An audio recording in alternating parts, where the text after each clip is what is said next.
Did you hear what I was playing, Lane? I did not think it polite to listen, sir. I'm sorry for that, for your sake. I don't play accurately, for anyone could play accurately, but I play with a wonderful expression. As far as the piano is concerned, sentiment is my forte. I keep a science for life. Yes, sir. And, speaking of the science of life, have you got the cucumber sandwiches cut for Lady Bracknell? Yes, sir.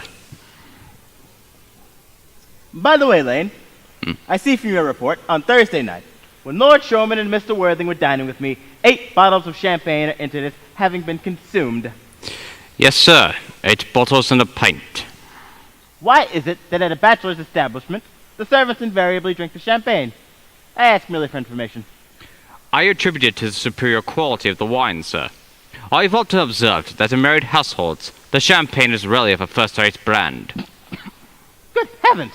Is marriage so demoralizing as that? I believe it is a very pleasant state, sir. I have had very little experience of it myself up to the present. I have only been married once. That was in consequence of a misunderstanding between myself and a young person. I do not know that I am much interested in your family life, Lane.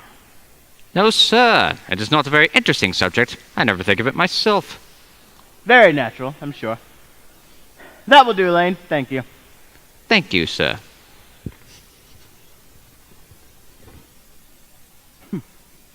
Lane's views on marriage seem somewhat lax. Really, if the lower order aren't going to set a good example for us, then what on earth is the use of them? They seem as a class to have absolutely no sense of moral responsibility. Mr. Ernest Worthing. Ah, my dear Ernest. What brings you to town, huh? Oh, pleasure. What else would bring one anywhere? Eating as usual, I say, Algy. I believe it is customary to have some refreshment after 5 o'clock in good society, at least. Where have you been since Thursday night? Oh, in the country. And what do you do in the country? When one is in town, one amuses oneself. When one is in the country, one amuses other people. It is excessively boring. Ah, and who do you amuse in the country? Oh, neighbors. Got good neighbors in your part of Shropshire? Perfectly horrid. Never speak to one of them. How immensely you must amuse them. But by the way, Shropshire is your county, is it not? Shropshire? Yes, of course. Hello? Why all these cups? Why cucumber sandwiches? Why such reckless extravagance in one so young? Who's coming to tea? Oh, merely Aunt Augusta and, Gwendolyn. Ah, how perfectly delightful. Yes, that's all very well, but, I don't think Aunt Augusta will quite like your being here. Well, may I ask why? My dear boy, the way you flirt with Gwendolyn is perfectly scandalous. It's almost as bad as the way Gwendolyn flirts with you. I'm in love with Gwendolyn. I've come up to town expressly to propose to her. I thought you said you came here for pleasure. I call that business. How utterly unromantic you are. Well, I really don't see anything romantic in proposing. It is very romantic to be in love. There's nothing romantic about a definite proposal. Why, one may be accepted. One usually is, I believe. Then the excitement is all over. The very essence of romance is uncertainty. If I ever get married, I'll try to forget that fact. I've no doubt about that, dear Algy. The divorce court was specially invented for people whose memories are so curiously constituted. Oh, there's no use speculating on that subject, dear boy. Divorces were made in heaven. Ah! Please do not touch the cucumber sandwiches. They were made specially for Aunt Augusta. Well, you've been eating at them all the time. This is different. She's my aunt. Here, have some bread and butter. The bread and butter is for Gwendolyn. Gwendolyn is devoted to bread and butter. Well, good bread and butter it is, too. Well, you need not eat as if you were going to eat it all, dear boy. You behave as if you were married to her already. You are not married to her already, and I don't think you ever will be. Why on earth do you say that? Well, in the first place, girls never marry the minute they flirt with. Girls don't think it right. Oh, that is nonsense. It isn't. It is a great truth. It accounts for the extraordinary number of bachelors one sees all over the place. And in the second place, well, I don't give my consent. Your consent? My dear boy, Gwendolyn is my first cousin. And before I will allow you to marry her, you will first answer to the question of Cecily. Cecily? I don't know anybody by the name of Cecily. What on earth do you mean by Cecily? Bring me that cigarette case Mr. Worthing left in the smoking room the last time he dined here. Yes, sir. Do you mean to say you've had my cigarette case all this time? Wish to goodness you'd said something about it. I was sending frantic letters to Scotland Yard. I was very nearly offering a large reward. Why wish you would offer one? I happen to be more than usually hard up. Well, there's no point in offering a large reward now that the thing has been found. That is rather cruel of you, Ernest, I must say. Thank you, Lane. Sir? However, it makes no matter. For, now that I look at the inscription inside, I find that the thing isn't yours after all. What do you mean? Of course it's mine. You've seen me with it 100 times. And you've no right whatsoever to read what is written inside. It's a perfectly ungentlemanly thing to read a private cigarette case. It is absurd to have a hard and fast rule about what one should read and what one shouldn't read. More than half of modern culture is based off of what one shouldn't read. Yes, I'm quite aware of that fact, and I don't propose to discuss modern culture. It simply isn't the sort of thing one discusses in private. I just want my cigarette case back. But this isn't your cigarette case. This cigarette case is a gift from someone of the name of Cecily, and you said you didn't know anyone of that name. Well, if you must know, Cecily happens to be my aunt. Your aunt? Yes, a charming old lady she is, too. Lives at Tunbridge Wells. Just give it back to me, Algy. But then why does your aunt call herself Little Cecily, From Little Cecily with her fondest love. My dear fellow, what on earth is there in that? Some ants are tall, some ants are not tall. That is surely the matter that an aunt may be able to decide for herself. You seem to think that every aunt should be exactly like your aunt. That's absurd. Just give me back my cigarette case. But then why does your aunt call you her uncle, From Little Cecily with her fondest love to her dear Uncle Jack. There's no objection, I admit, to an aunt being a small aunt. But why an aunt, no matter her size, should call her own nephew her uncle, I can't quite make out. Besides, your name isn't Jack. It's Ernest. It's not Ernest. It's Jack. We've always told me it was Ernest. I've introduced you to everyone as Ernest. You answer to the name of Ernest. You look as if you were Ernest. You are the most Ernest-looking person I ever saw. It is perfectly ridiculous you're saying your name isn't Ernest. It's on your cards. Here's one of them. Mr. Ernest Worthing, B4, the Albany.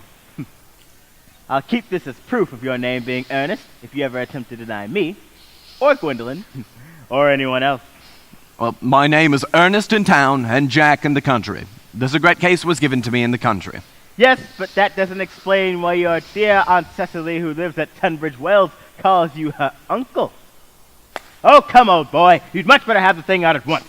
My dear fellow, you're talking exactly as if you're a dentist. It's a very vulgar thing to talk like a dentist when one isn't one. It produces a false impression. My dear boy, that is exactly what dentists always do. Now, go on. Tell me everything. I may say that I have always suspected you of being a confirmed and secret Bunburyist, and I am quite certain of it now. Bunburyist? What on earth do you mean by Bunburyist? I will explain to you the meaning of that incomparable expression as soon as you are kind enough to inform me as to why you are Ernest in town and Jack in the country. Produce my cigarette case first. Here you are. Now, produce your explanation, and pray, make it improbable. My dear fellow, there's nothing improbable about my explanation at all. In fact, it's perfectly ordinary. When I was a little boy, the late Mr. Thomas Cardew adopted me and made me in his will guardian to his granddaughter, Miss Cecily Cardew. Cecily, who addresses me as uncle from motives of respect that you could not possibly appreciate, lives at my place in the country under the charge of her admirable governess, Miss Prism. Where is that place in the country, by the way? That is nothing to you, dear boy. You're not going to be invited. May tell you quite candidly that the place isn't in Shropshire. I suspected that, dear fellow. I've Bunburyed all over Shropshire on 2 separate occasions. Now go on. Tell me why you were Ernest in town and Jack in the country. My dear Algy, I don't know if you'll be able to understand my real motives. You're hardly serious enough. When one is placed in the position of guardian, one has to adopt a high moral tone on all subjects. It's one's duty to do so. And as a high moral tone can hardly be said to conduce either to one's health or to one's happiness, In order to get up to town, I've always pretended to have a younger brother by the name of Ernest who lives at the Albany and always gets into the most dreadful scrapes. That, my dear young friend, is the whole truth, pure and simple. The truth is rarely pure and never simple. Modern life would be very tedious if it were either, and modern literature a complete impossibility. That wouldn't at all be a bad thing. Literary criticism isn't my forte, dear boy. Don't try it. You should leave it to the people who haven't been to university. No. What you are is a Bunburyist. I was quite right in saying that you were a Bunburyist. You're one of the most advanced Bunburyists I know. Bunburyist? What on earth do you mean? You have invented a very useful younger brother called Ernest, so that you may be able to go up to town as often as you like. I have invented an invaluable permanent invalid called Bunbury, so that I may be able to go down to the country whenever I choose. Bunbury is perfectly invaluable. If it weren't for Bunbury's extraordinarily bad health, for instance, I wouldn't be able to dine with you tonight at Willis's, for I've been really engaged Aunt Augusta for about a week now. I haven't asked you to dine with me anywhere tonight. I know. It's very careless of you giving out invitations. Rather reckless, actually. There's nothing that upsets someone so much as not receiving invitations. Well, you'd much better dine with your Aunt Augusta. I haven't the slightest intention of doing anything of the sort. To begin with, I dine there on Monday, and I believe once a week is quite enough to dine with one's own relations. In the second place, whenever I do dine there, I am always treated as a member of the family, and sat down with either no woman at all, or two. And in the third place, I know exactly who she'll place me next to tonight. She'll place me next to Mary Farquhar, who always flirts with her husband across the table. It's not very pleasant. Indeed, it's not even decent. And that sort of thing is enormously on the rise. The amount of women in London who flirt with their own husbands is perfectly scandalous. It looks so bad. Simply washing one's own clean linen in public. Besides, now that I know you to be a confirmed Bunburyist, I naturally want to talk about Bunburying with you. I want to teach you the rules. I'm not a Bunburyist at all. If Gwendolyn accepts me, I'm going to kill my brother. Indeed, I think I'm going to kill him in any case. Cecily is a little too much interested in him. It is rather a bore.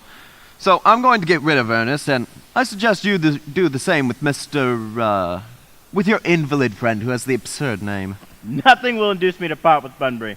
And if you truly plan on getting married, which seems to me extremely problematic, you will be very glad to know Bunbury.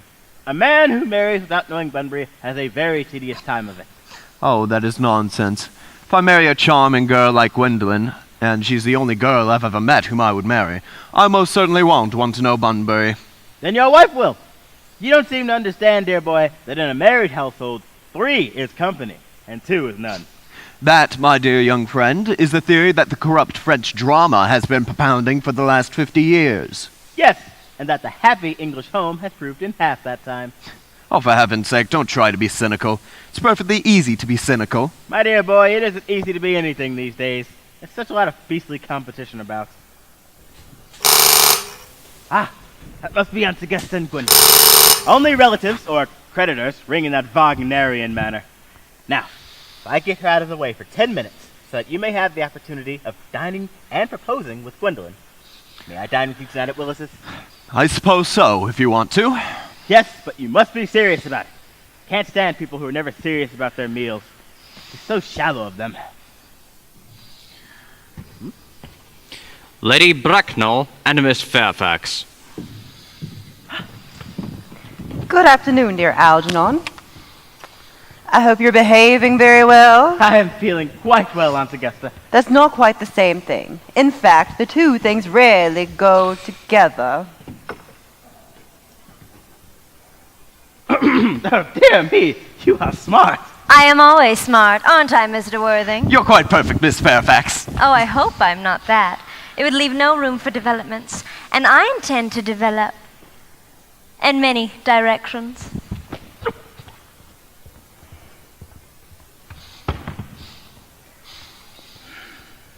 I'm sorry if we're a little late, Algernon, but I was obliged to call on dear Lady Harbury. I hadn't been there since her poor husband's death. I never saw a woman so altered. She looks quite 20 years younger. And now with a cup of tea and one of those nice cucumber sandwiches you promised me. Certainly, Aunt Augusta. Won't you come and sit here, Gwendolyn? Thanks, Mama. I'm quite comfortable where I am.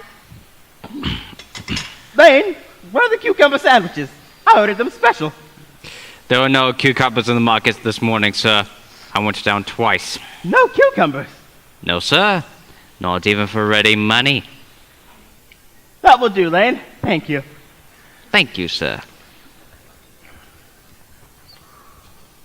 I am very distressed, Aunt Augusta, about there being no cucumbers. Not even for ready money. It really makes no matter, Algernon. I had some crumpets with Lady Horbury, who seems to be living entirely for pleasure now. I hear that her hair has turned quite gold from grief. It certainly has changed color. From what cause, I of course cannot say. Thank you. I've quite a treat for you tonight.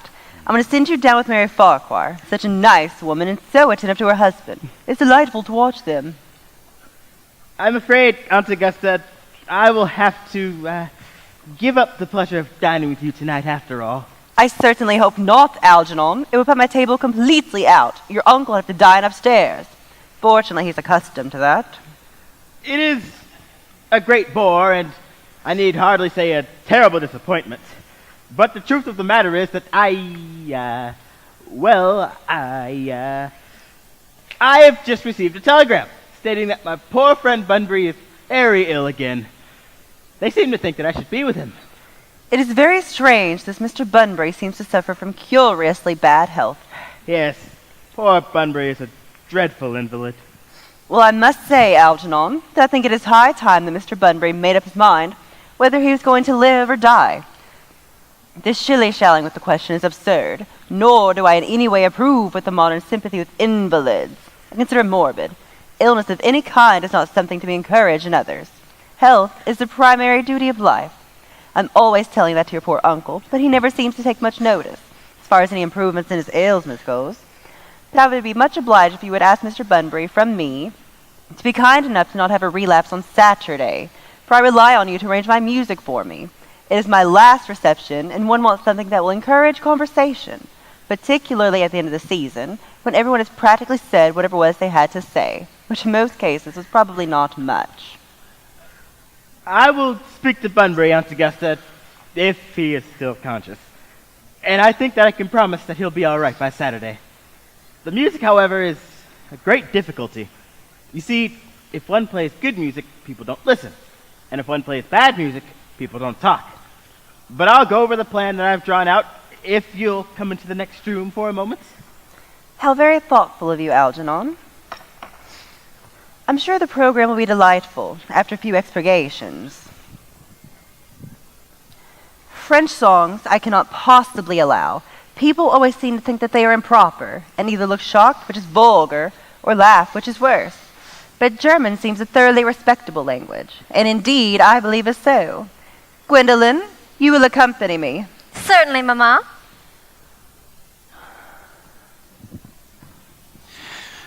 Charming day it has been, Miss Fairfax. Pray don't talk to me about the weather, Mr. Worthing. Whenever people talk to me about the weather, I always feel quite certain that they mean something else. And that makes me so nervous. Well, I do mean something else. I thought so. In fact, I'm never wrong. And I would like to be allowed to take advantage of Lady Bracknell's temporary absence. I would certainly advise you to do so. Mamma has a way of coming back suddenly into a room that I've often had to speak to her about. Miss Fairfax, ever since I've met you, I've admired you more than any other girl I've ever met since I met you. Yes, I'm quite aware of the fact, and I'd often wished in public, at any rate, you'd been more demonstrative. For me, you've always had an irresistible fascination. Even before I met you, I was far from indifferent to you. We live, as I hope you know, Mr. Worthing, in an age of ideals. The fact is constantly mentioned in the more expensive monthly magazines and has reached the provincial pulpits, I am told. And my ideal has always been to love someone of the name of Ernest. There is something in that name that inspires absolute confidence. The moment Algernon first mentioned to me that he had a friend called Ernest, I knew I was destined to love you. You really love me, Gwendolen. Passionately. Darling, you don't know how happy you've made me. My own Ernest. But you don't mean to say that you couldn't love me if my name wasn't Ernest, do you? But your name is Ernest. Yes, I know that, but supposing it were something else. Do you mean to say that you couldn't love me then? Ah, that is clearly a metaphysical speculation, and like most metaphysical speculations, has very little reference at all to the actual facts of real life as we know them. Well, personally, darling, to speak quite candidly, I don't care for the name of Ernest. I don't think it suits me at all. It suits you perfectly. It is a divine name. It has a music of its own. It produces vibrations. Well, really, Gwendolyn, I must say that there are lots of other much nicer names out there. I think Jack, for instance, a charming name. Jack? No. There is very little music in the name of Jack, if any at all indeed. It does not thrill. It produces absolutely no vibrations. I've met several Jacks, and they all without exception were more than usually plain. Besides, Jack is a notorious domesticity for John, and I pity any woman who is married to a man called John. She would probably never be allowed to know the entrancing pleasures of a single moment's solitude. The only really safe name is Ernest. Gwendolyn, I must get christened at once. I mean, we must get married at once. There's no time to be lost. Married, Mr. Worthing? Well, surely. You know that I love you, and you led me to believe, Miss Fairfax, that you were not entirely indifferent to me. I adore you. But you haven't proposed to me yet. Nothing's been said at all about marriage. The subject hasn't even been touched on. Well, may I propose to you now? I would think it an admirable opportunity, and to spare you any possible disappointment, Mr. Worthing, I think it only fair to tell you quite frankly beforehand that I'm fully determined to accept you. Gwendolyn! Yes, Mr. Worthing? What have you got to say to me?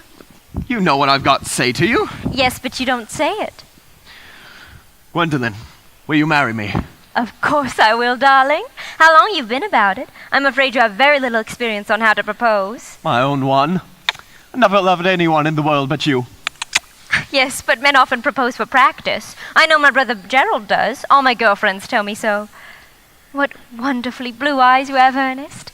They are quite, quite blue. I hope you will always look at me just like this, especially when there are other people present. Mr. Worthing, rise, sir, from that semi-recumbent posture. It's most indecorous. Mamma, I must beg you to retire. This is no place for you. Besides, Mr. Worthing is not quite finished yet. Finished what, may I ask? I am engaged to be married to Mr. Worthing, Mamma. Pardon me, you are not engaged to anyone. When you do become engaged to someone, I or your father, should his health permit him, will inform you of the fact. An engagement should come on a young girl as a surprise, pleasant or unpleasant as the case may be. It is hardly a matter that she should be allowed to arrange for herself. And now I have a few questions put to you, Mr. Worthing. While I'm making these inquiries, you, Gwendolyn, will wait for me below in the carriage. Mamma! In the carriage, Gwendolyn.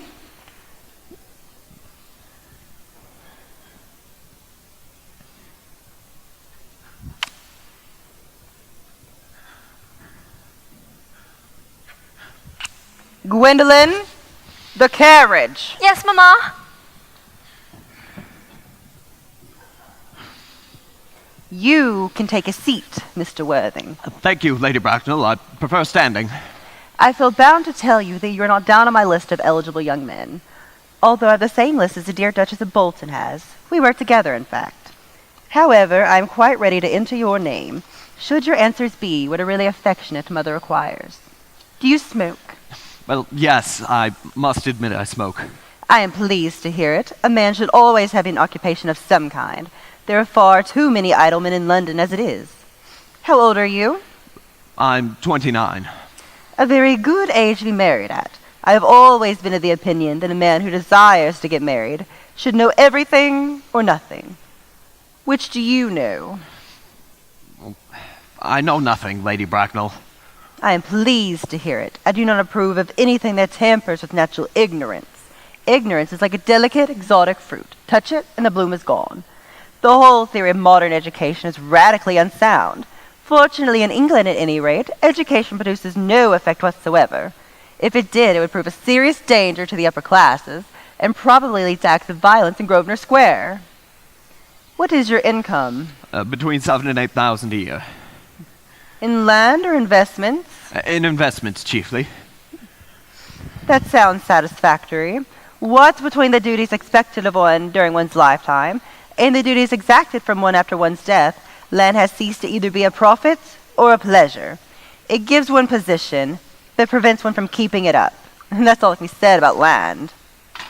I have a house in the country with some land, of course, attached to it. About 1,500 acres, I believe. But I don't depend on that for my real income. In fact, as far as I can make out, the vultures are the only people who make anything of it. A country house? How many bedrooms? Well, that point we cleared up afterwards. You have a townhouse, I hope? A girl with a simple and spoiled nature like Gwendolyn could hardly be expected to reside in the country. I own a house in Belgrave Square. It is let by the year to Lady Bloxham. I can get it back whenever I like, at a 6 months' notice, of course. Lady Bloxham? I don't know her. Oh, she gets about very little. She is a lady considerably advanced in years. Nowadays it is no guarantee of respectability of character. What number in Belgrave Square? 149. The unfashionable side. I thought there was something. However, that could be easily altered. Do you mean the fashion or the side? Both, if necessary, I presume. What are your politics? Well, I'm afraid I really have none. I'm a liberal unionist. Oh, they count as Tories. They dine with us, or come in the evening at any rate. Now on to minor matters. Are your parents living? Well, I've lost both my parents. Both? To lose both? To lose one parent, Mr. Worthing, may be regarded as misfortune. To lose both looks like carelessness. Who was your father? He was evidently a man of some wealth. Was he born in what the radical papers call the purple of commerce, or did he rise from the ranks of aristocracy? I'm afraid I really don't know. The fact is, Lady Bracknell, I said that I'd lost my parents, but it'd be nearer to the truth to say that my parents seem to have lost me. I don't know who I am by birth. I was found. Found? The late Mr. Thomas Cardew, an old gentleman of a very kindly and charitable disposition, found me and gave me the name of Worthing because he happened to have a first-class ticket for Worthing in his pocket at the time. Worthing is a place in Sussex. It's a seaside resort. And where did this charitable gentleman with the first-class ticket to the seaside resort find you?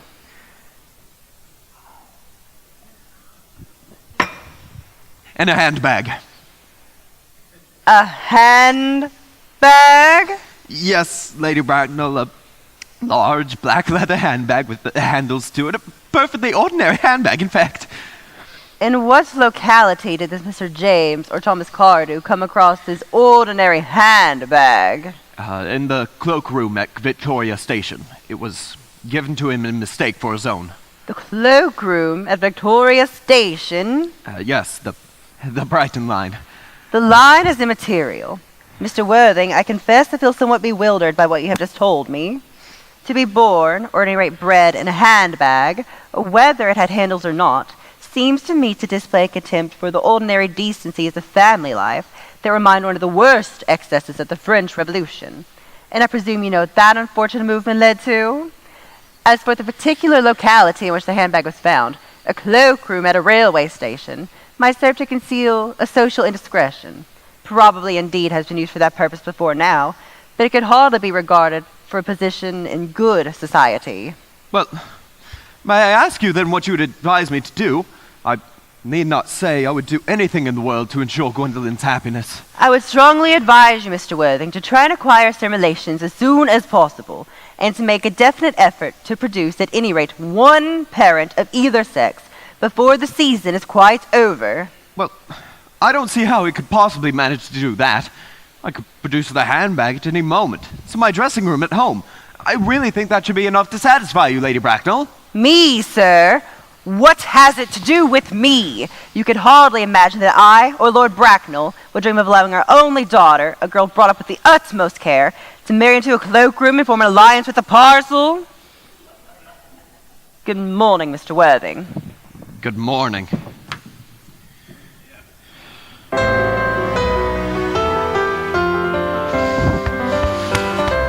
Algy, for heaven's sake, quit playing that ghastly tune!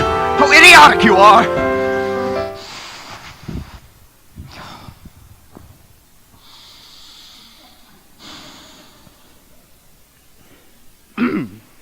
Didn't it go off well, old boy?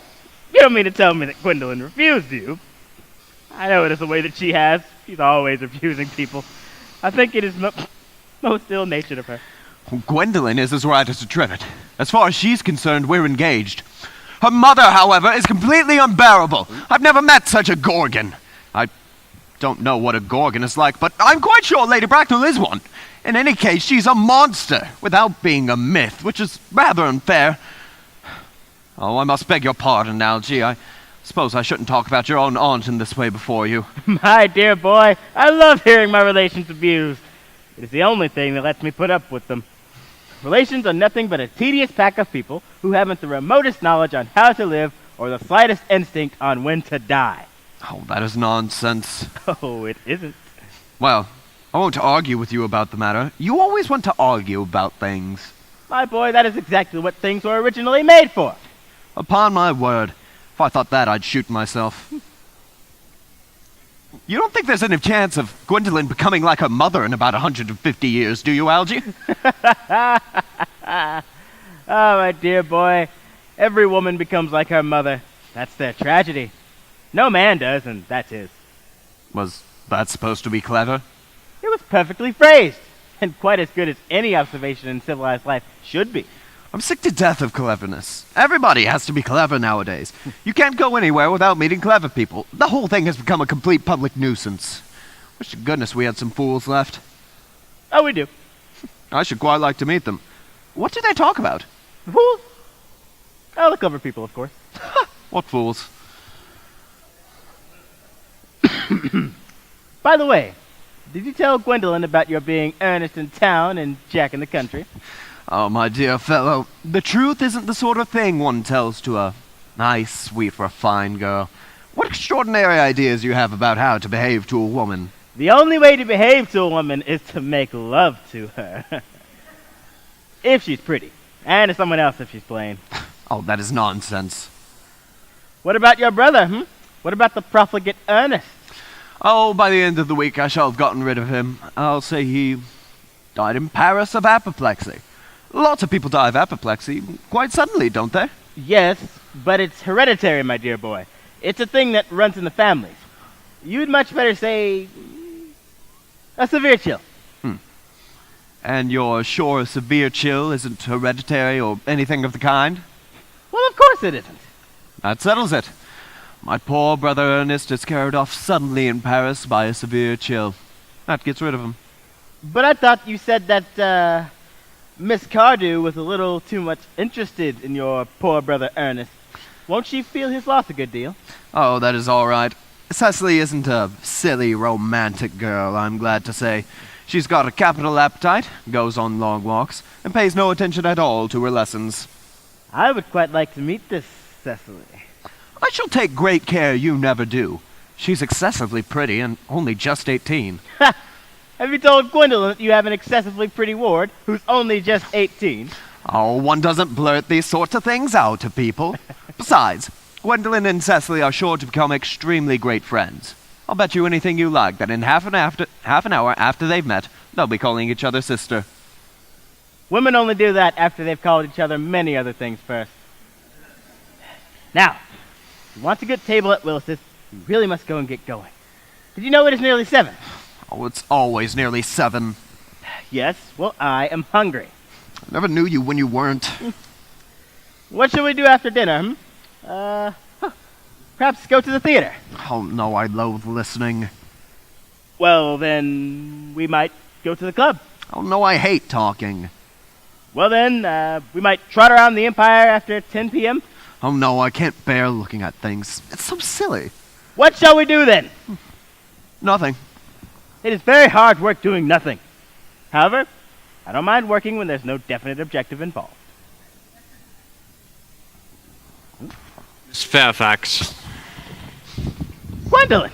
Well, upon my word. Algy, kindly turn your back. I have something very particular to say to Mr. Worthing.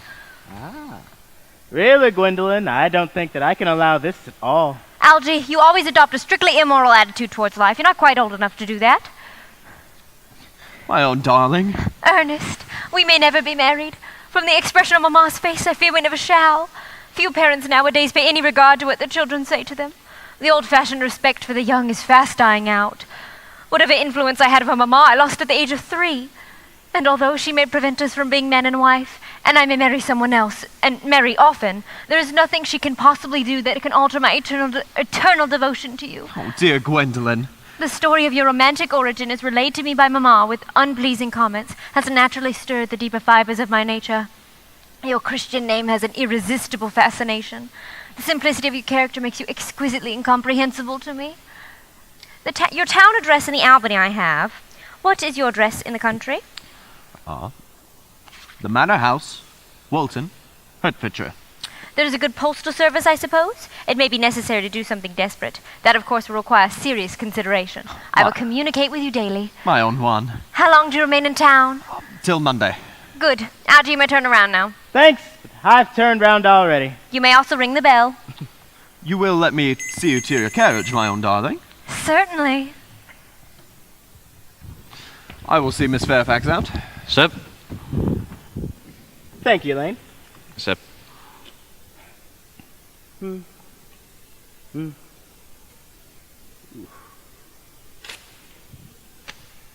A glass of sherry, Elaine. Yes, sir. Tomorrow, Elaine, I'm going Bunbury. Yes, sir. I probably shan't be back until Monday afternoon. In that case, you could put my smoking jacket, my dress clothes, and all of my Bunbury suit. Oh, Yes, sir.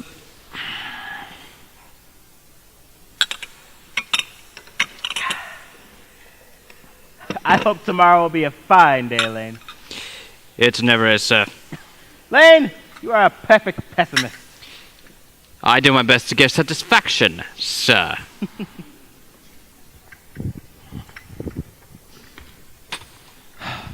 There's a sensible, intellectual girl. The only girl I've ever cared for in my life. What on earth are you so amused at? Oh, I'm just worried about my poor friend Bunbury is all. If you don't take care, your poor friend Bunbury is going to get you into a serious scrape one of these days. Hi, dear boy. I love scrapes. They're the only things that are never serious. Oh, that is nonsense. You never talk anything but nonsense. Nobody ever does.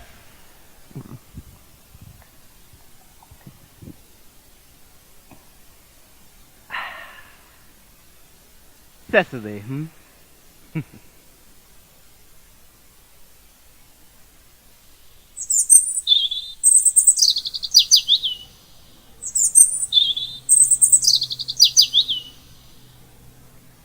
Cecily? Cecily, surely such a utilitarian occupation as the watering of flowers is rather Moulton's duty than yours, especially at a moment when intellectual pleasures await you. Your German grammar is on the table. Pray open it at page 15. We will repeat yesterday's lesson. But I don't like German. It isn't a becoming language at all. I know perfectly well that I look quite plain after my German lesson. Child, you know how anxious your guardian is that you should improve yourself in every way. He laid particular stress on your German as he was leaving for town yesterday. Indeed, he always lays stress on your German when he is leaving for town. Dear Uncle Jack is so very serious. Sometimes he is so serious that I think he cannot be quite well. Your guardian enjoys the best of health. His gravity of demeanor is to be commended in one so comparatively young as he is. I know no one who has a higher sense of duty and responsibility. I suppose that is why he looks quite bored when we three are together. Cecily, I am surprised at you. Mr. Worthing has many troubles in his life. Idle merriment and triviality would be out of place in his conversation. You must remember his constant anxiety about that unfortunate young man, his brother. I wish Uncle Jack would allow that unfortunate young man, his brother, to come down here sometimes. I think we might have a good influence over him, Miss Prism. I know you certainly would. You know German and geology, and things of that kind influence a man very much. I do not think that even I could produce any effect on a man who, according to his own brother's admission, is irretrievably weak and vacillating. Indeed, I do not think I would even desire to reclaim him. I am not in favor of this modern mania of turning bad people into good people at a moment's notice. As a man sows, so shall he reap. You must put away your diary, Cecily. I don't see why you should keep a diary at all. I keep a diary in order to enter the wonderful secrets of my life. If I shouldn't write them down, I should probably forget all about them. Memory, my dear Cecily, is the diary that we all carry about with us. Yes, but it usually chronicles the things that have never happened and couldn't possibly have happened. I believe that memory is responsible for nearly all the 3-volume novels that Moody sends us. Do not speak slightingly of the 3-volume novel, Cecily. I wrote one myself in earlier days. Did you really, Miss Prism? How wonderfully clever you are. I hope it did not end happily. I don't like novels that end happily. They depress me so much. The good end happily and the bad unhappily. That is what fiction means. I suppose so, but it seems very unfair. And was your novel ever published? Alas, no. The manuscript was unfortunately abandoned. I use the term in the sense of lost or mislaid. To your work, child, these speculations are profitless. But I see dear Dr. Chasuble coming up through the garden. Dr. Chasuble, this is indeed a pleasure. And how are we today? Miss Prism, you are, I trust, well? Miss Prism has just been complaining of a slight headache. I think it would do her so much good to have a short stroll with you in the park, Dr. Chasuble. Cecily, I have not mentioned anything about a headache. Yes, I know, dear Miss Prism, but I felt instinctively that you had a headache. Indeed, I was thinking about that, and not about my German lesson when the rector came in. I hope, Cecily, that you are not inattentive. Oh, I am afraid I am. That is strange. Were I fortunate enough to be Miss Prism's pupil, I would hang upon her lips. I spoke metaphorically. My metaphor was drawn from bees. Mr. Worthing, I suppose, has not returned from town yet. We do not expect him till Monday afternoon. Ah, yes, he usually likes to spend his Sunday in London. He is not one of those whose sole aim is enjoyment, as, by all accounts, that unfortunate young man, his brother, seems to be. But I must not disturb Egeria and her pupil any longer. Egeria? My name is Letitia, Doctor. A classical allusion merely, drawn from the pagan authors. I shall see you both, no doubt, at evensong. I think, dear Doctor, I will have a stroll with you. I find I have a headache after all, and a walk might do it good. With pleasure, Miss Prism, with pleasure. We might go as far as the schools and back. That would be delightful. Cecily, you will read your political economy in my absence. The chapter on the fall of the rupee you may omit. It is somewhat too sensational. Even these metallic problems have their melodramatic side.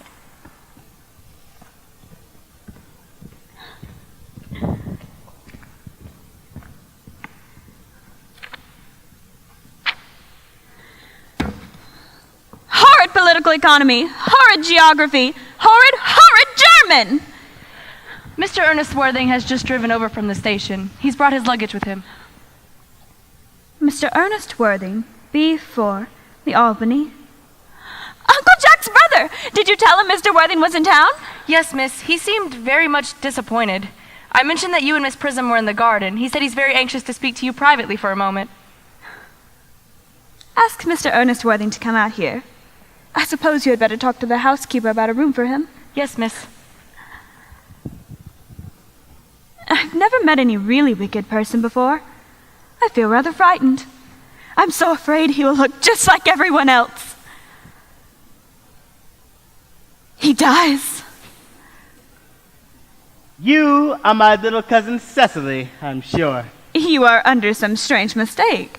I am not little. In fact, I believe I am more than usually tall for my age. But I am your cousin Cecily. You, I see from your card, are my Uncle Jack's brother, my cousin Ernest, my wicked cousin Ernest. Oh, I'm not really wicked at all, cousin Cecily. You mustn't believe that I am wicked. If you are not, then you have certainly been deceiving us all in a very inexcusable manner. I hope you have not been leading a double life, pretending to be wicked and being really good all the time. That would be hypocrisy. Oh? Well, of course I have been rather reckless. I'm glad to hear it. In fact, now that you mention it, I've been very bad in my own small way. I don't think you should be so proud of that, though I am sure it must have been very pleasant. Oh, it is much pleasanter being here with you. I don't see how you were here at all. Uncle Jack won't be back till Monday afternoon. That is a great disappointment. I'm obliged to go up by the first train on Monday morning. I have a business appointment that I am anxious to miss. Couldn't you miss it anywhere but in London? No, the appointment is in London. Oh, yes, I know. Of course, how important it is not to keep a business engagement if one wants to retain any sense of the beauty of life. But still, I think you had better wait till Uncle Jack arrives. I know he wants to talk to you about your immigrating. About my what? Your immigrating. He has gone up to buy your outfit. I would never let Jack buy my outfits. He has no taste in neckties at all. I don't think you will be requiring neckties. Uncle Jack is sending you to Australia. Australia! I would sooner die. Well, he said at dinner on Wednesday night that you would have to choose between this world, the next world, and Australia. Oh, well, the accounts that I've received on Australia and the next world are not particularly encouraging. No, I think this world is quite good enough for me, Cousin Cecily. Yes, but are you good enough for it? I'm afraid that I am not that. That is why I would have you reform me. You might make that your mission if it's not too much trouble, Cousin Cecily. I am afraid I have no time this afternoon.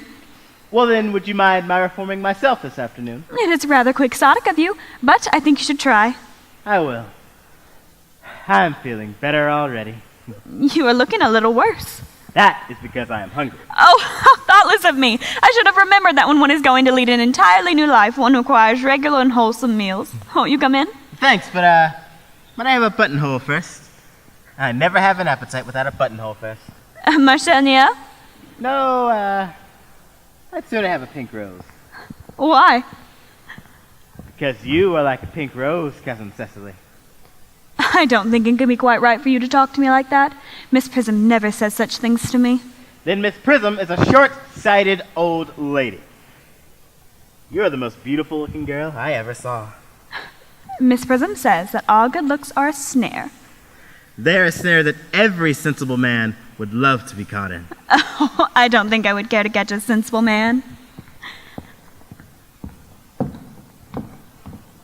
I shouldn't know what to talk to him about.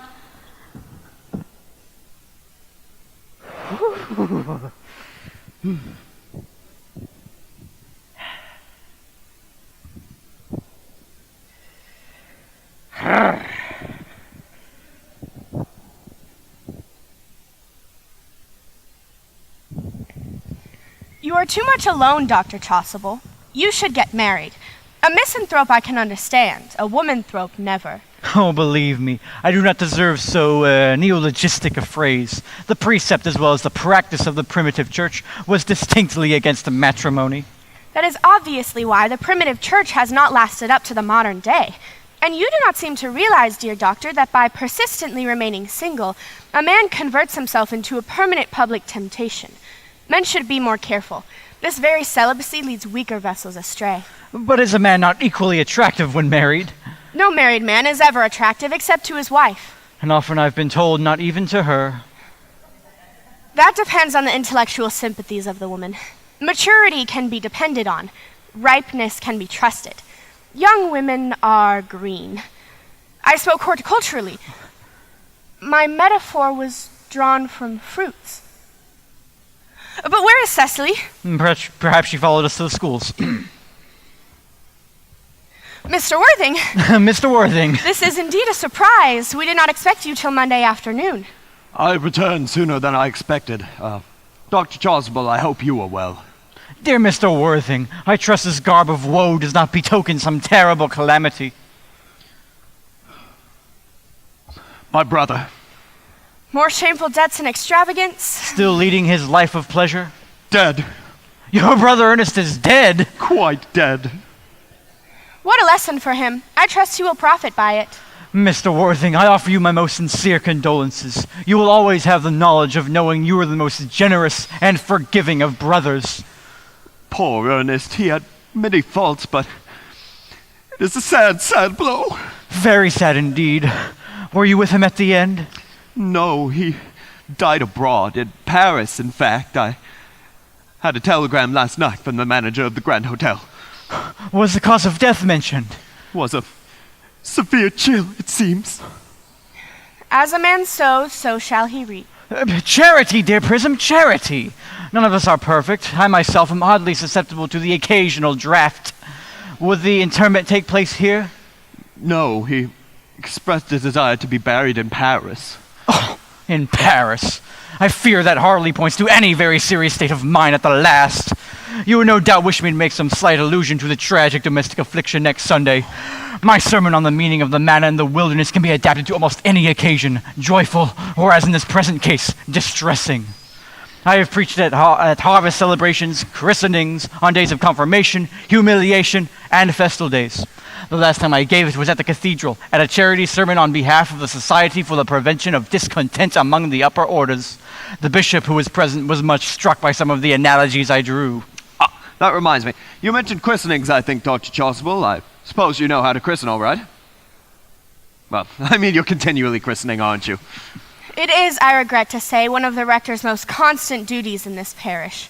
I have often spoken to the poorer classes on the subject, but they do not seem to know what thrift is. But is there any infant in whom you are interested in, Mr. Worthing? Your brother was, I believe, unmarried, was he not? Oh, yes. People who live entirely for pleasure usually are. But it is not for any infant, dear doctor, that I'm interested in. No. The fact is, I'd like to be christened myself. This morning, if you have nothing better to do.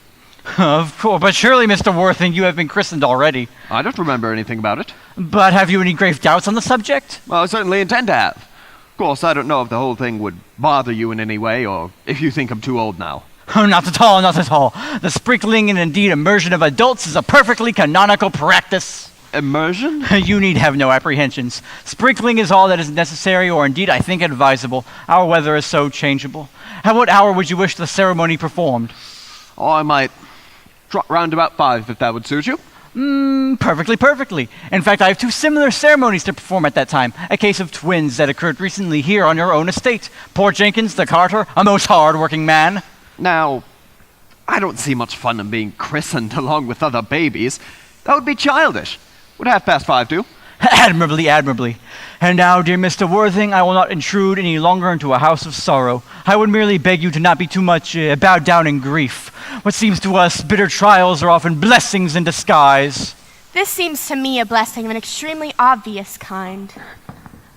Oh, Uncle Jack! I am pleased to see you back. But what horrid clothes you've got on. Do go and change them. Cecily! Oh, my child. What is the matter, Uncle Jack? Do look happy. You look as if you had a toothache. And what a surprise I have for you. Who do you think is in the dining room? Your brother! Who? Your brother Ernest. He arrived about half an hour ago. What nonsense. I haven't got a brother. Oh, don't say that. However badly he may have behaved to you in the past, he is still your brother. You wouldn't be so heartless as to disown him. I'll go and tell him to come out, and you will shake hands with him, won't you, Uncle Jack? These are very joyful tidings. After we had all been resigned to his loss, his sudden return seems to be oddly distressing. My brother is in the dining room. Don't know what it all means. It sounds to me perfectly absurd. Oh, good heavens. Brother John! I've come down from town to tell you that I am very sorry for all the trouble that I have given you, and that I plan to lead a much better life in our future. Uncle Jack, you are not going to refuse your own brother's hand.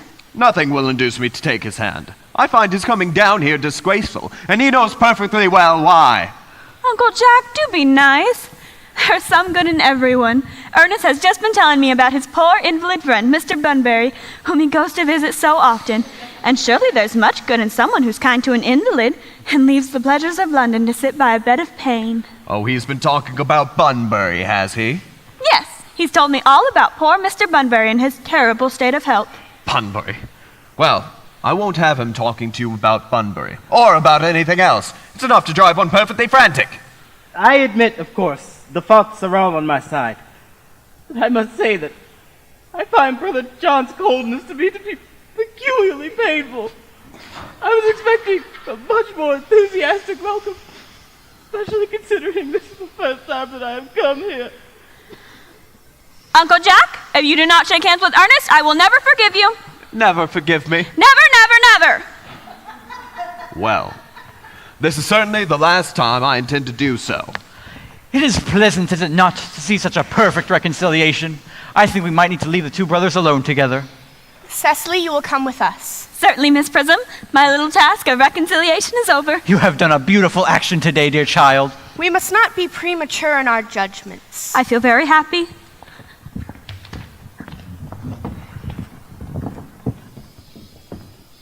You young scoundrel, Algy, you must get out of this place at once. I don't allow any Bunburying here.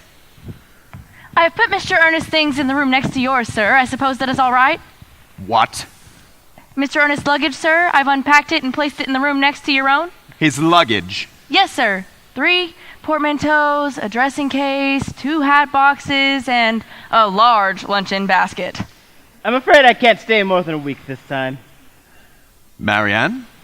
Order the dog cart at once. Mr. Ernest has suddenly been called back to town. Yes, sir.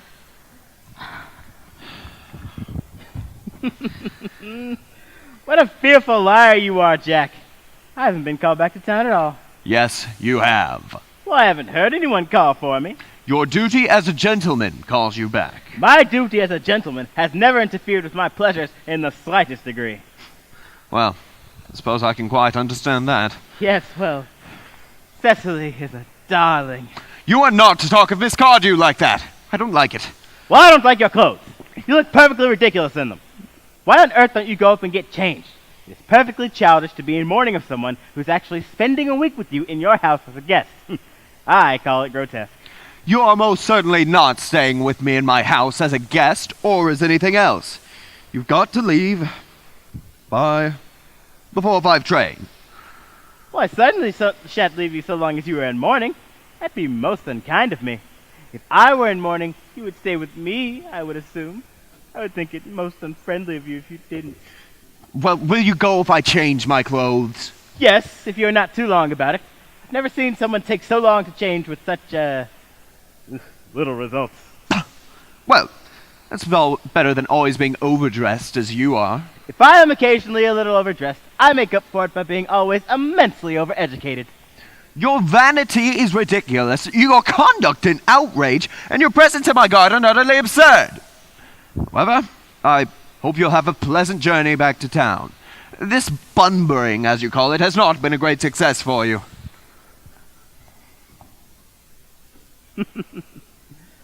I believe that it has been a very great success. I am in love with Cecily, and that's everything. But I must see her before I go, and make arrangements for another bunburying. Here she is now. Oh, I merely came back to water the roses. I thought you were with Uncle Jack. He's gone to fetch the dog cart for me. Is he going to take you for a nice drive? He's going to send me away. Then have we got to part? Yes.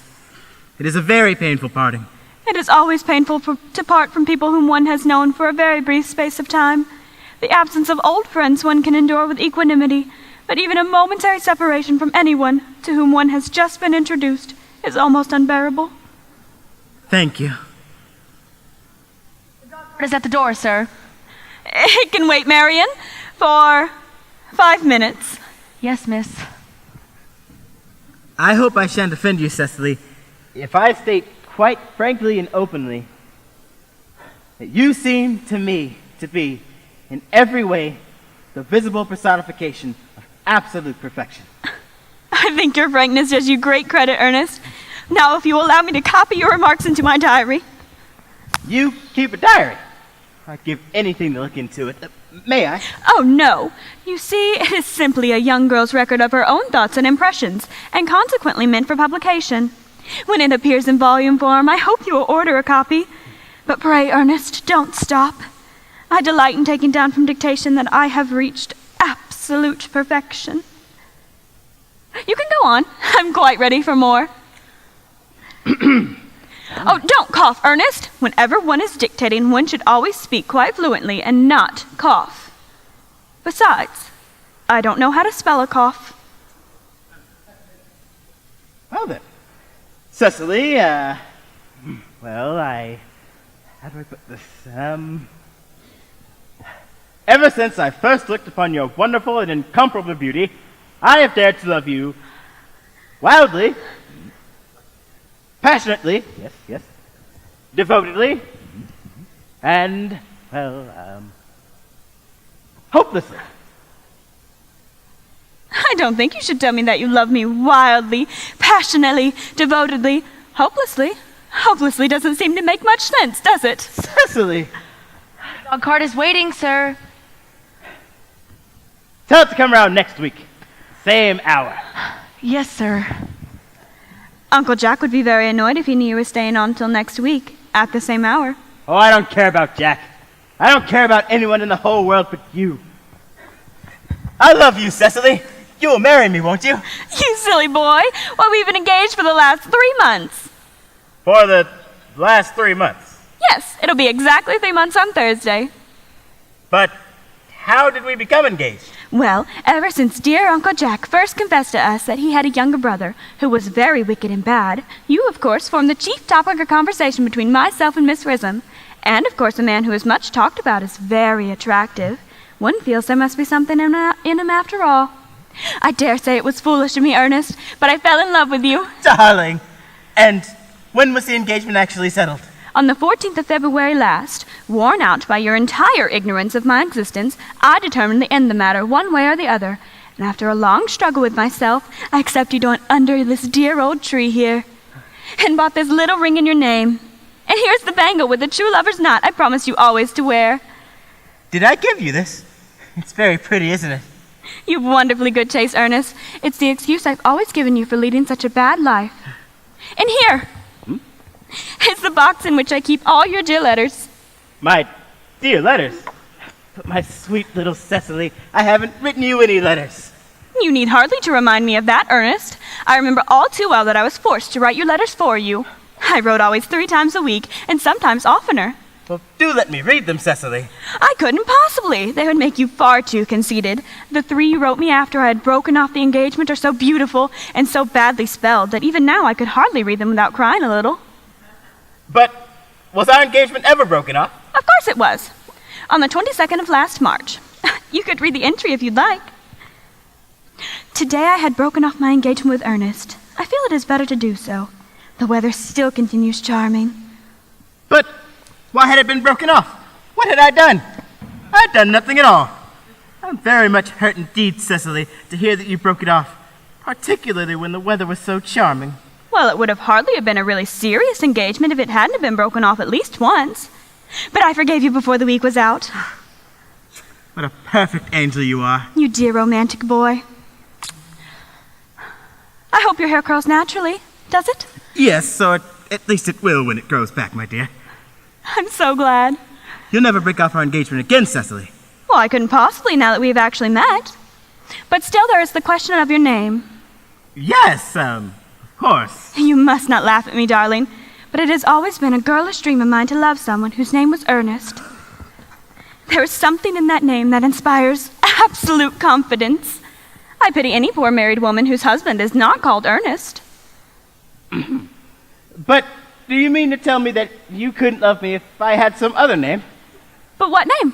Oh, any name you choose. Algernon, for instance. But I don't like the name of Algernon. But my dear, sweet, loving little darling, I really can't see why you should object to the name of Algernon. It's not at all a bad name. In fact, it's a rather aristocratic name. More than half of the chaps who enter the bankruptcy court are called Algernon. But seriously, Cecily, if my name was Algie, couldn't you love me? I might respect you, Ernest. I might admire your character. But I fear that I could not give you my undivided attention. I see. Cecily, your rector here is, I suppose, thoroughly practiced in all the rites and ceremonials of the church. Oh, Dr. Josel is a most learned man. He's never written a single book, so you can imagine how much he knows. I must see him at once on a most important on most important business. Oh. I shan't be away for more than half an hour. Considering that we have been engaged since February the 14th, and that I only met you today for the first time, I feel it is rather hard for you to leave me for so long a period as half an hour. Couldn't you make it 20 minutes? I'll be back in no time.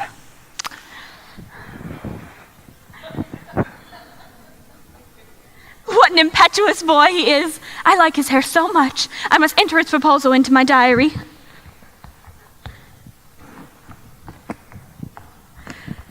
Miss Fairfax is called to speak to Mr. Worthing on very important business, Miss Fairfax states. Is it Mr. Worthing in his library? He went in the direction of the rectory some time ago. Pray ask the lady to come out here. Mr. Worthing is sure to be back soon, and you can bring tea. Yes, miss. Miss Fairfax, I suppose one of the many good elderly women who are associated with Uncle Jack in some philanthropic work in London. I don't like women who are interested in philanthropic work. I feel they're so very forward of them.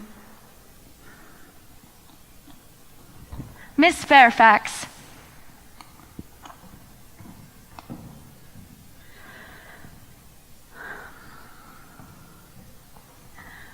Pray let me introduce myself. My name is Cecily Cardew. Cecily Cardew?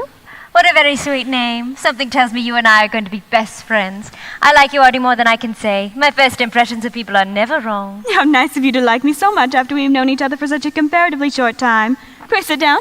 I may call you Cecily, may I not? With pleasure. And you will always call me Gwendolen, won't you? If you wish. Then it is all quite settled, is it not? I hope so.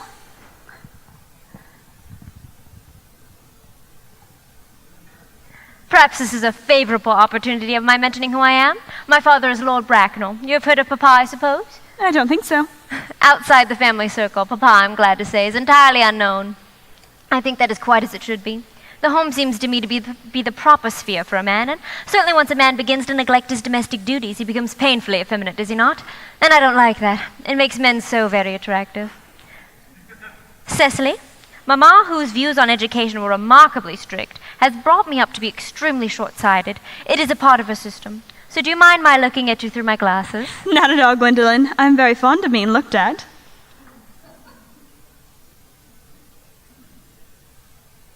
You are here on a short visit, I suppose? Oh, no, I live here. Really? Your mother, no doubt, or some female relative of advanced years resides here also? Oh, no, I have no mother, nor in fact any relations. Indeed. My dear guardian, with the assistance of Miss Prism, has the arduous task of looking after me. Your guardian? I am Mr. Worthing's ward. Oh, it is strange. He never mentioned to me that he had a ward. How secretive of him. He grows more interesting hourly. I am not sure, however, that the news inspires me with feelings of unmixed delight. I am very fond of you, Cecily. I've liked you ever since I met you. But I am bound to state that now that I know that you are Mr. Worthing's ward, I cannot help expressing a wish you were, well, just a little older than you seem to be, and not quite so alluring in appearance. In fact, if I may speak candidly... Pray do. I feel that whenever someone has something unpleasant to say, one should always speak quite candidly. Well, to speak with perfect candor, Cecily, I wish that you were fully 42 and more than usually plain for your age. Ernest has a strong, upright nature. He is the very soul of truth and honor. Disloyalty would be as impossible to him as deception.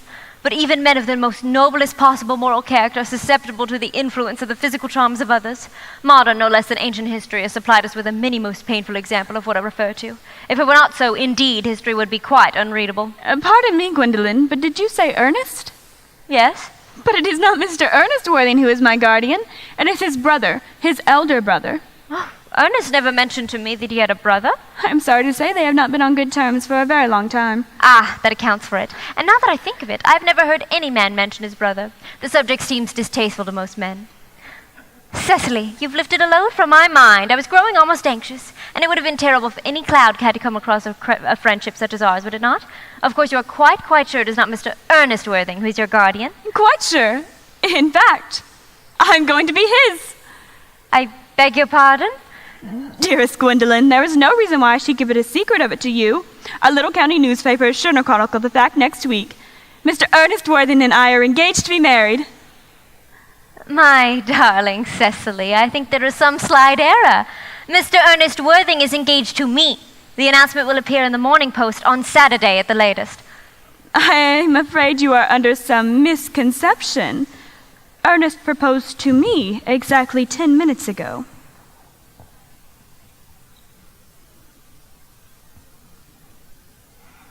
It is certainly very curious, for he asked me to be his wife yesterday afternoon at 5:30. If you would care to verify the incident, pray do so. I never travel without my diary. One must always have something sensational to read on the train. I am so very sorry, dear Cecily, if it is any disappointment to you, but I am afraid I have the prior claim.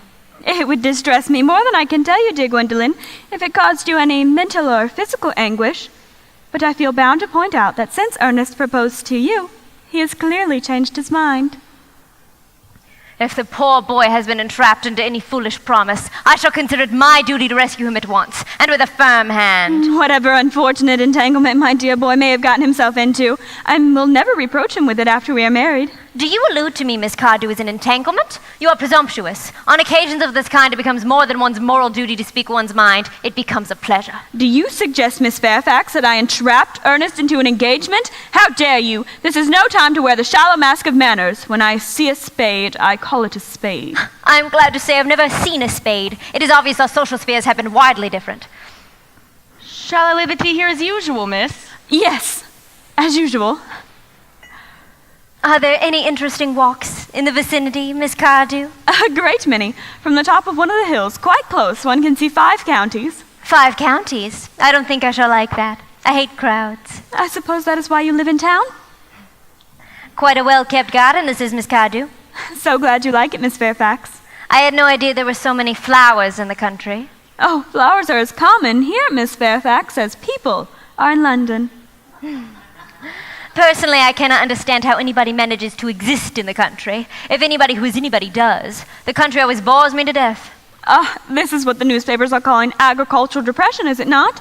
I believe the aristocracy are suffering from it very much just at present. I hear it is an epidemic amongst them, I have been told. May I offer you some tea, Miss Fairfax? Thank you. Detestable girl, but I require tea.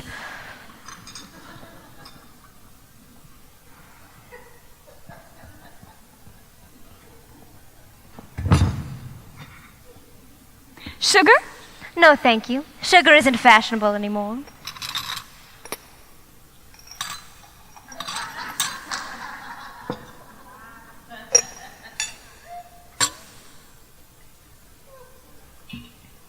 Cake or bread and butter? Bread and butter. Cake is rarely seen in the best of houses nowadays.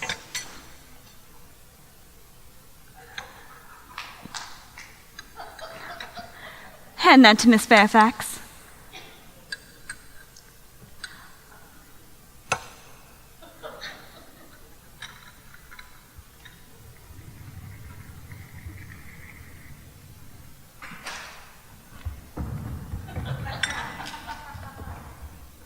You have filled my tea with lumps of sugar, and though I most distinctly asked for bread and butter, you have given me cake.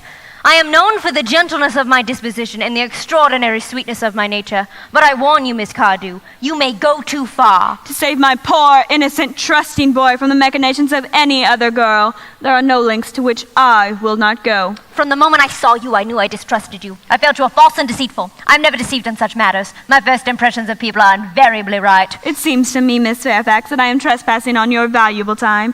No doubt you have many other calls of a similar character in the neighborhood. Ernest! My own Ernest! Gwendolyn, darling. A moment. May I ask if you are engaged to be married to this young lady? To dear little Cecily, of course not. What could have put such an idea into your pretty little head?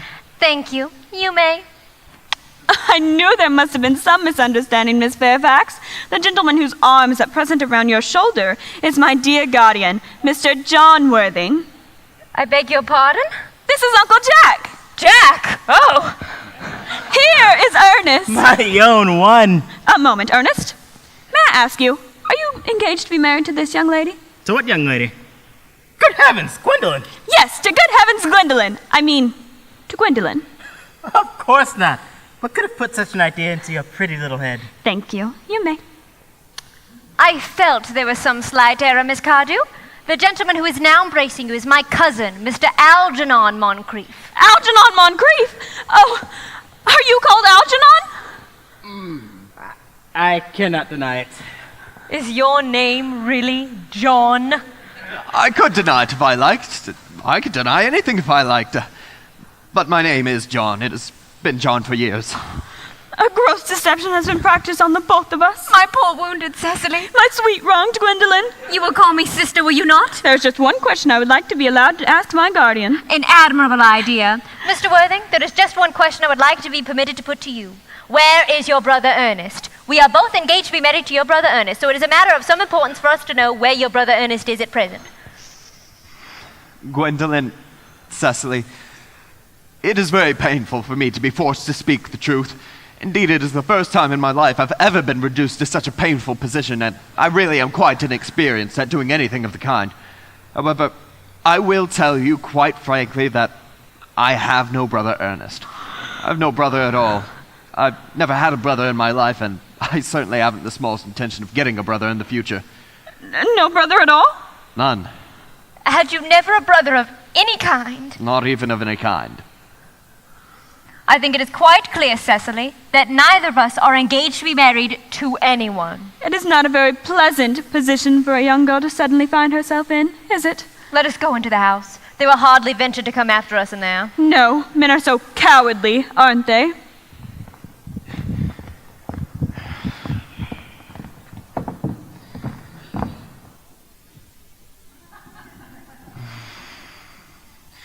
This ghastly state of things is what you call bunburying, I suppose. Oh, yes, and what a wonderful bunbury it is. Most wonderful bunbury I've ever had in my life. Well, you've no right whatsoever to bunbury here. Well, that is absurd. One has a right to bunbury wherever one chooses. Every serious bunburyist knows that. Serious bunburyist? Good heavens. Well, one must be serious about something if one wants to have any sort of amusement in life. I am serious about bunburying. What you're serious about, I haven't the remotest idea. Well, the only slight satisfaction I have in the whole of this wretched business is that your friend Bunbury is quite exploded. You won't be able to go down to the country quite as often as you used to. And a very good thing, too. Your brother is looking a little off color, isn't he, dear Jack? You won't be able to disappear to London so frequently as your wicked custom was. And not a bad thing, either. As for your conduct towards Miss Cardew, I must say your taking in a sweet, simple, innocent girl like that is quite inexcusable. Say nothing of the fact that she is my ward. Well, I can see no possible defense at all for your deceiving a brilliant, clever, thoroughly experienced young lady like Miss Fairfax. To say nothing of the fact that she is my cousin.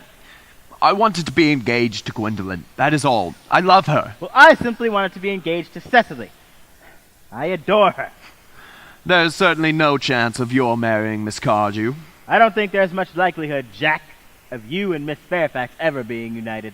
Well, that's no business of yours. If it was my business, I wouldn't talk about it. It's very vulgar to talk about one's own business. No. Only people like stockbrokers do that, and then merely at dinner parties. How you can sit there calmly eating muffins while we're in this wretched business, I can't quite make out. You seem to me perfectly heartless. Well, I can't eat muffins in an agitated manner. The better would probably get on my cuffs. One should always eat muffins quite calmly. It is the only way to eat them. I say it's heartless you're eating muffins at all under the circumstance. When I am in trouble, eating is the only thing that consoles me. Indeed, when I am in really great trouble, as anyone who knows me intimately will tell you, I refuse everything but food and drink. At the present moment, I am eating muffins because I am unhappy. Besides, I'm particularly fond of muffins. Well, no reason you should eat them all in that greedy way. I wish you'd have tea cake. I don't quite like tea cake. Good heavens, I suppose a man made his own muffins in his own garden. Yes, but you just said it was perfectly heartless to eat muffins. I said it was heartless of you under the circumstance. This is an entirely different thing. That may be, but the muffins are the same. Algy, I wish you would go. You can't expect me to go without having some dinner first. That is absurd. I never go anywhere without my dinner. Nobody ever does, except vegetarians and people like that. Besides, I've just made arrangements with Dr. Chasuble to be christened 5:45 under the name of Ernest. My dear fellow, the sooner you give up on that nonsense, the better. I made arrangements myself with Dr. Chasuble this morning to be christened under the name of Ernest at 5:30. We can't both be christened Ernest. It's absurd. Besides, I've a perfect right to be christened if I like. There's no evidence at all to suggest I've ever been christened, and I think it highly unlikely I ever was, and so does Dr. Chasuble. It's entirely different in your case. You've been christened already.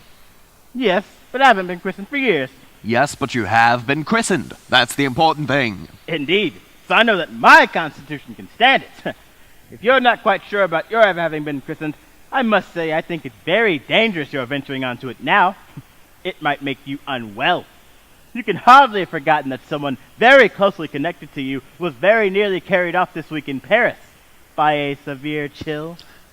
But you said yourself that a severe chill was not hereditary. Oh, it used to be, I know. But I dare say it is now. Science is always making wonderful improvements in things. Oh, that is nonsense. You never talk anything but nonsense. Jack, you're at the muffins again? I wish you wouldn't.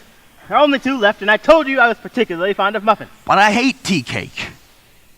Why on earth, then, do you allow tea cake to be served up for your guests? What ideas you have of hospitality? Algy, I've already asked you to go. I don't want you here. Why won't you go? I haven't quite finished my tea yet.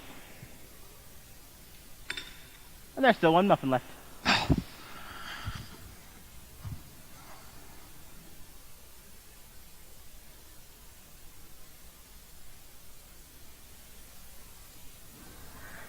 The fact that they did not at once follow me into the house, as anyone else would have done, seems to me to show they have some sense of shame left. They have been eating muffins. That looks like repentance. They don't seem to notice us at all. Couldn't you cough? But I haven't a cough. They're looking at us. What effrontery. They're approaching. That's very forward of them. Let us preserve a dignified silence. Certainly. It's the only thing left to do now.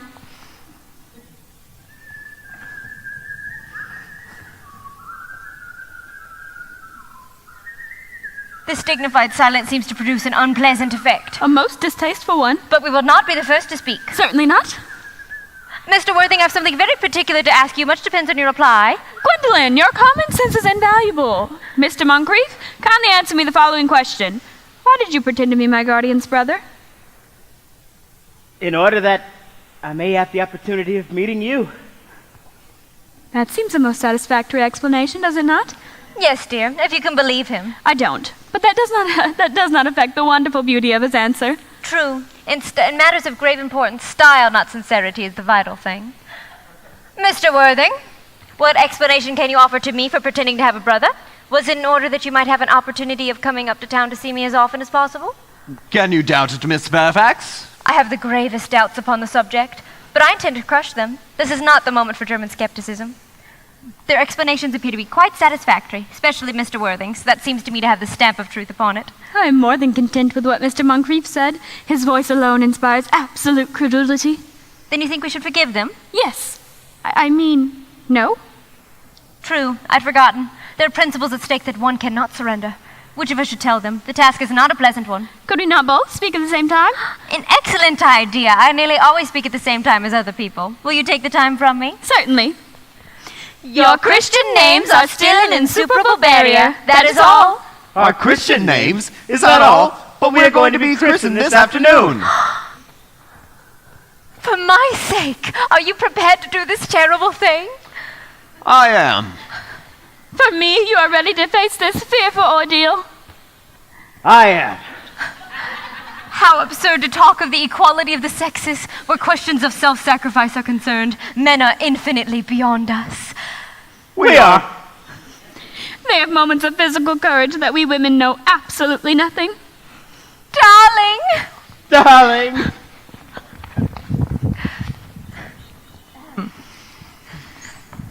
Ahem! Lady Bracknell. Oh, good heavens. Gwendolyn! What does this mean? Merely that I'm engaged to Mr. Worthing, Mama. Come here. Sit down. Sit down immediately. Hesitation of any kind is a sign of mental decay in the young, a physical weakness in the old. Apprised, sir, by my daughter's sudden flight by her trusty maid, whose confidence I purchased by means of a small coin, I followed her here at once by luggage train. Her unhappy father is, I'm glad to say, under the impression that she's attending a more than usually lengthy lecture by the University Extension Scheme on the influence of permanent income on thought. I do not propose to undeceive him. Indeed, I have never undeceived him on any question. I would consider it wrong. But you will clearly understand that all communication between yourself and my daughter must cease immediately from this moment. On this point, as indeed on all points, I am firm. I'm engaged to be married to Gwendolyn, Lady Bracknell. You are nothing of the kind, sir. And now regards, Algernon. Algernon. Yes, Augusta? May I ask if it is in this house that your invalid friend Mr. Bunbury resides? Bunbury? Bunbury? Oh, no. Bunbury doesn't live here. Bunbury is somewhere else at present. In fact, well, Bunbury is, well, he's, dead. Dead? When did Mr. Bunbury die? His death must have been extremely sudden. No, I killed Bunbury this afternoon. I mean, Bunbury died this afternoon. What did he die of? Bunbury? Well, he was,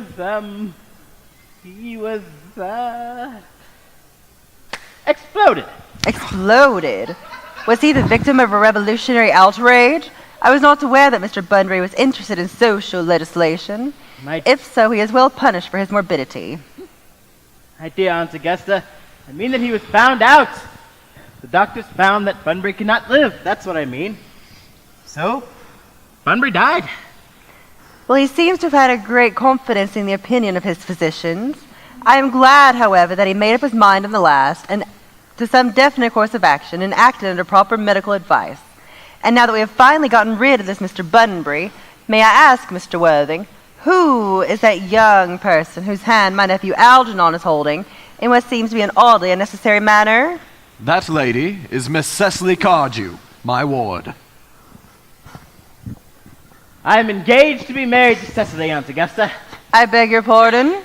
Mr. Moncrief and I are engaged to be married, Lady Bracknell. I do not know if there is anything oddly exciting in the air in this particular part of Hertfordshire, but the number of engagements that go on seem to me to be considerably above the proper average that statistics have laid out for our guidance. I think some preliminary inquiry on my part would not be out of place. Mr. Worthing, is Miss Cardew at all connected with any of the larger railway stations in London? I merely desire information. Until yesterday, I had no idea that there was any families or persons whose origin was a terminus. Miss Cardew is granddaughter of Mr. Thomas Cardew of 149 Belgrave Square, Southwest, Gervase Park, Dorking, Surrey, and the Sporran, Fifeshire, N.B. That sounds not unsatisfactory. 3 addresses always inspire confidence, even in tradesmen. But what proof have I of their authenticity? I have carefully preserved the court guides of the period. They're open to inspection, Lady Bracknell. I have known strange errors in that publication. But Miss Cardew's family solicitors are Messieurs Markby, Markby, and Markby. Markby, Markby, and Markby, a firm of the highest position in their profession. Indeed, I am told one of the Mr. Markbys is to occasionally be seen at dinner parties. So far, I am satisfied. Yes, how extremely generous of you, Lady Bracknell. I also have in my possession, you'll be pleased to hear, certificates of Miss Cardew's birth, baptism, whooping cough, registration, vaccination, confirmation, and the measles, both of the German and English variety. Ah, a life crowded with incident, I see, but perhaps somewhat too exciting for a young girl. I myself am not in favor of premature experiences. Gwendolen, the time approaches for our departure. We've not a moment to lose. As a matter of form, Mr. Worthing, I had better ask you if Miss Cardew has any little fortune? Oh, only £130,000 in the funds. That is all. Goodbye, Lady Bracknell. So pleased to have seen you. A moment, Mr. Worthing.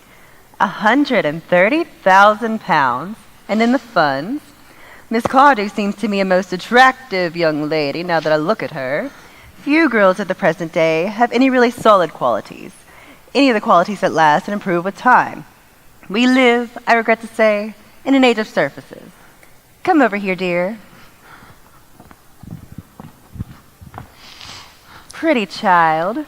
Your dress is sadly simple, and your hair seems almost as nature might have left it. But we can soon alter all of that.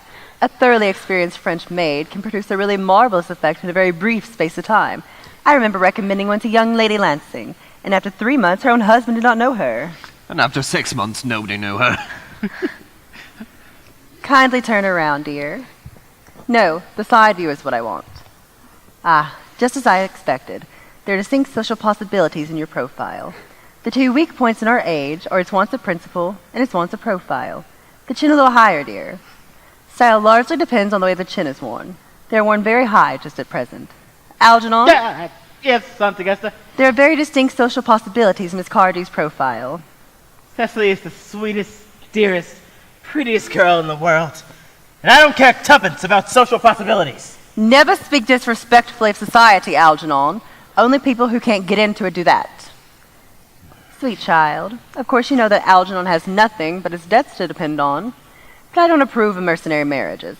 When I married Lord Bracknell, I had no fortune of any kind. But I never dreamed for a moment of allowing that to stand in my way. Well, I suppose I must give my consent. Thank you, Aunt Augusta. Cecily, you may kiss me. Thank you, Lady Bracknell. You may also address me as Aunt Augusta for the future. Thank you, Aunt Augusta. The marriage, I think, had better take place quite soon. Thank you, Aunt Augusta. Thank you, Aunt Augusta. To speak frankly, I'm not in favor of long engagements. They give people the opportunity of finding out each other's character before marriage, which I think is never advisable. Pray excuse me for interrupting you, Lady Bracknell, but I'm afraid that this engagement is quite out of the question. Cecily is I am Miss Cardew's guardian, and she cannot marry without my consent until she comes of age. That consent I absolutely decline to give. Upon what grounds, may I ask? Algernon is an extremely, I may almost say ostentatiously eligible young man. He has nothing, but he looks everything. What more can one desire?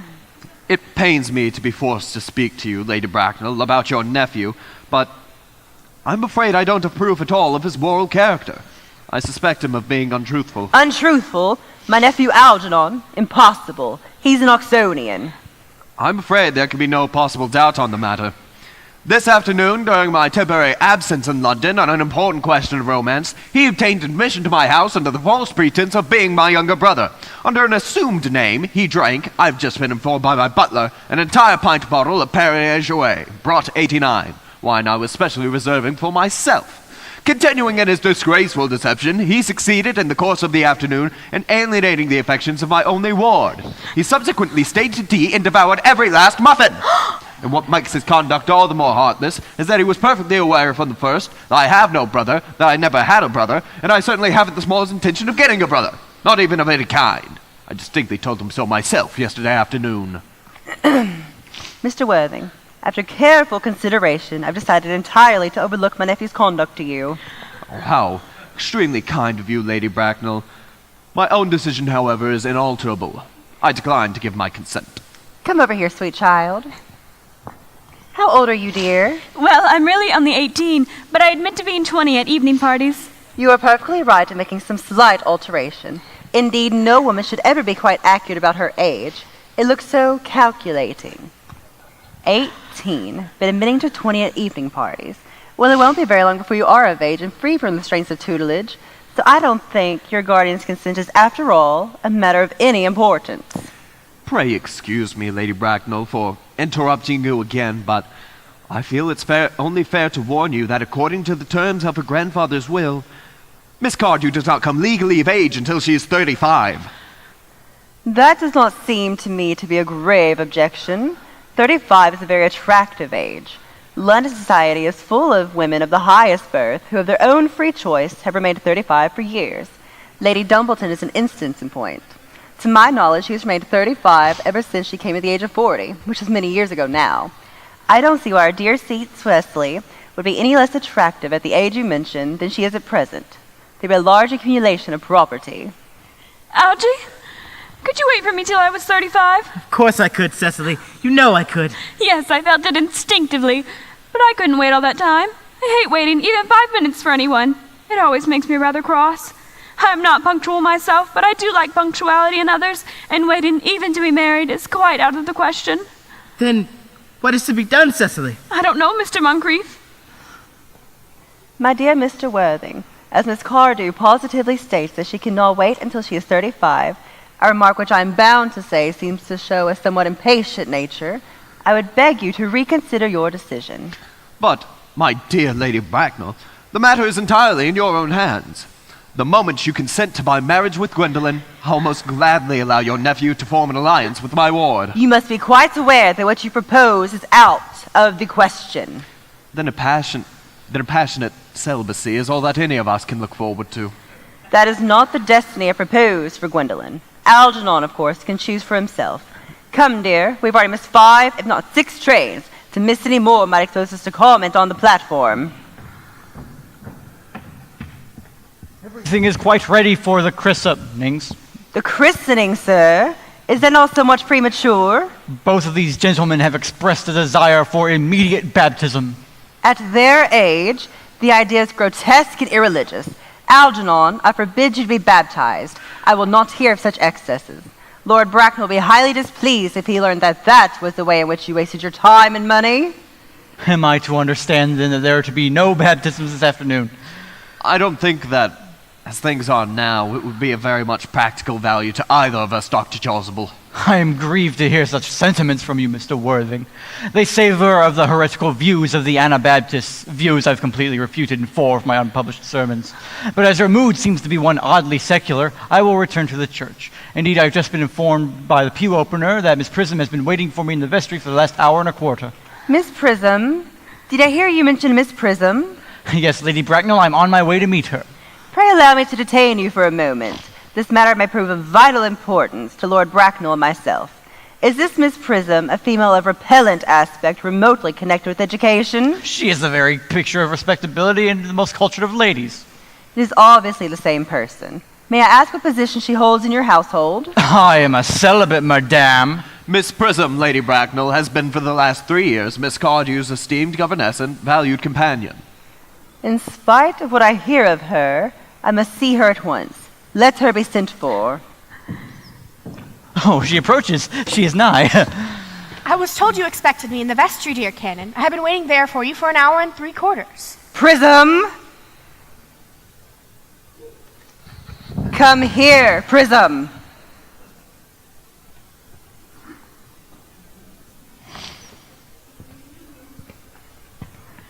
Prism, where is that baby? 28 years ago, Prism, you left Lord Bracknell's house, number 104, Upper Grosvenor Street, in charge of a perambulator that contained a baby of the male sex. You never returned. A few weeks later, through the elaborate investigations of the Metropolitan Police, the perambulator was discovered at midnight, sitting by itself in a remote corner of Bayswater. In it contained a manuscript for a 3-volume novel of more than usually revolting sentimentality. But the baby was not there. Prism, where is that baby? Lady Bracknell, I admit with shame that I do not know. I only wish that I did. The plain facts of the case are these. On the morning of the day you mention, a day that is forever branded in my memory, I prepared as usual to take the baby out in its perambulator. I had also with me a somewhat old but capacious handbag in which I had intended to place the manuscript of a work of fiction that I had written during my few unoccupied hours. During a moment of mental abstraction for which I can never forgive myself, I deposited the manuscript in the bassinet and placed the baby in the handbag. Where did you deposit the handbag? Do not ask me, Mr. Worthing. Miss Prism, this is a matter of no small importance to me. I demand on knowing where you deposited the handbag that contained the infant.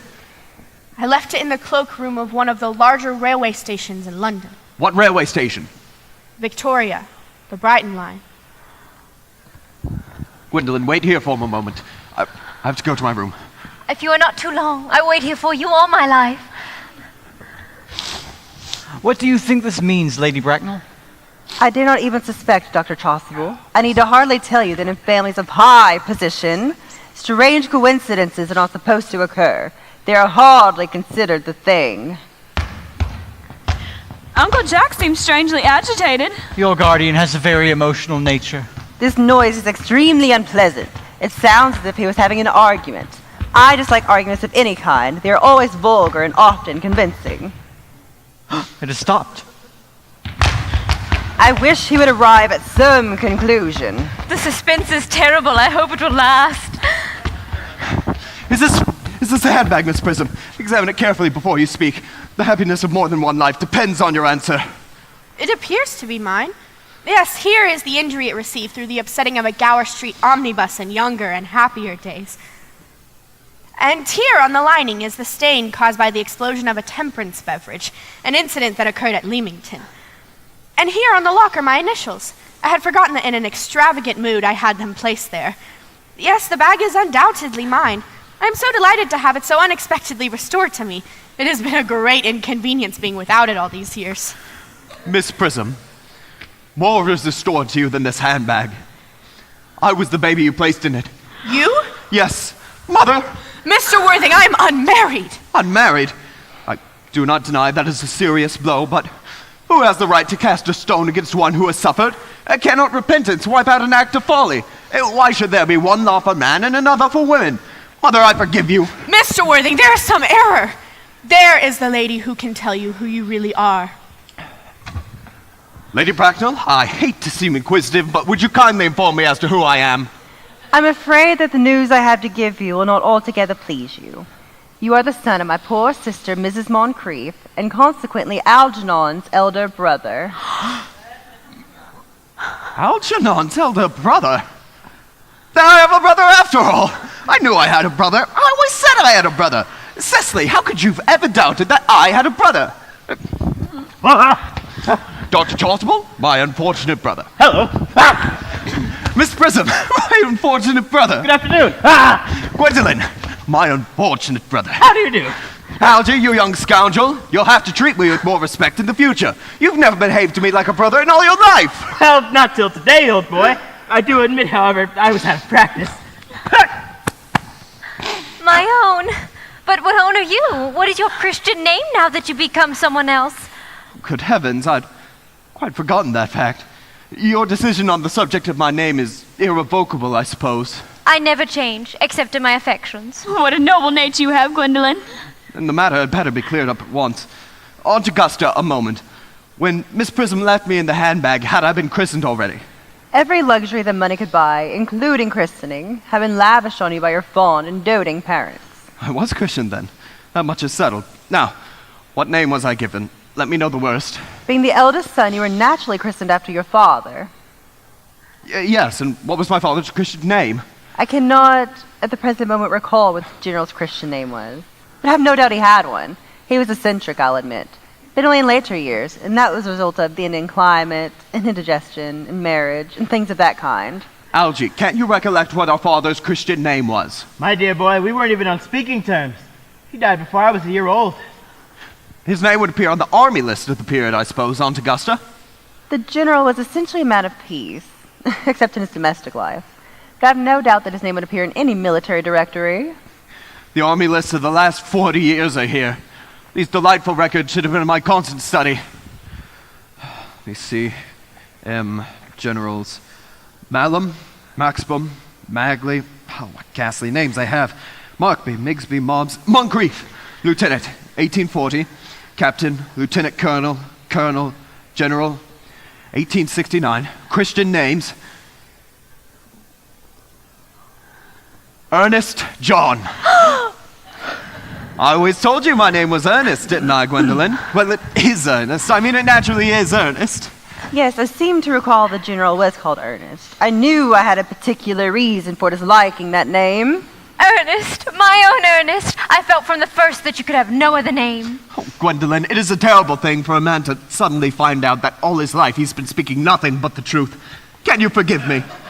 I can, for I feel that you are sure to change. My own one. Letitia. Frederick, at last! Cecily, at last. Oh, Gwendolyn, at last. My nephew, you seem to be displaying signs of triviality. On the contrary, Aunt Augusta. I've now realized, for the first time in my life, the vital importance of being earnest.